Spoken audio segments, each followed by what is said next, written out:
ప్రభుత్వాలు మారినప్పుడు పథకాలు మారితే ప్రజలు ఇబ్బంది పడతారు.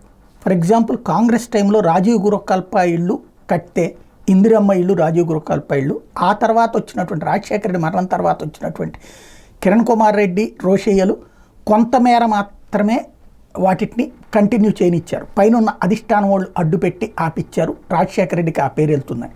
వాస్తవంగా పేరు అవి ఆనాడు రాజీవ్ గృహాలు, ఇందిరమ్మ ఇళ్ళే అయినా సరే అట్లాగే వాళ్ళు ఆపిచ్చారు. ఆ తర్వాత వచ్చినటువంటి చంద్రబాబు నాయుడు అవి అట్లాగే వదిలేసి టిట్కో ఇళ్ళు పెట్టారు. ఆ తర్వాత వచ్చిన జగన్మోహన్ రెడ్డి ఆ టిట్కో ఇళ్ళని ఆపేసి అవి పక్కన పెట్టేసి తను కొత్తగా జగనన్న కాలనీలను పెట్టుకొచ్చారు. అలాగే మధ్యతరగతికి సంబంధించి ఎంఐజీ ప్లాట్లు అమ్ముతామని ప్రకటించారు.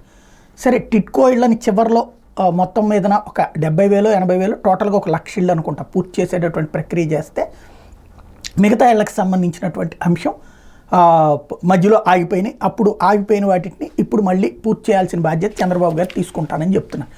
అదే సందర్భంలో ఇప్పుడు ఏదైతే ఎంఐజీల పేరుతో జగన్ ప్రభుత్వం మధ్యతరగతి, ఒకసారి గుర్తుకు తెచ్చుకుంటే నా వీడియోలు ఫాలో అయ్యేవాళ్ళు మధ్యతరగతి అంశం అనేకసార్లు నేనే ప్రస్తావించాను. అప్పుడు చంద్రబాబు గారి టైంలోనూ ప్రస్తావించా, జగన్ హయాంలోనూ ప్రస్తావించా. జగన్ వాటికి లేఅవుట్ చేసి మధ్యతరగతికి అంటూ ప్లాన్ చేస్తానంటూ అన్ని చోట్ల ప్రయత్నించారు. కానీ చివరికి 30-40 సెంటర్లో మాత్రమే ఎంఐజీలకు సంబంధించి లేఅవుట్లు పడ్డాయి.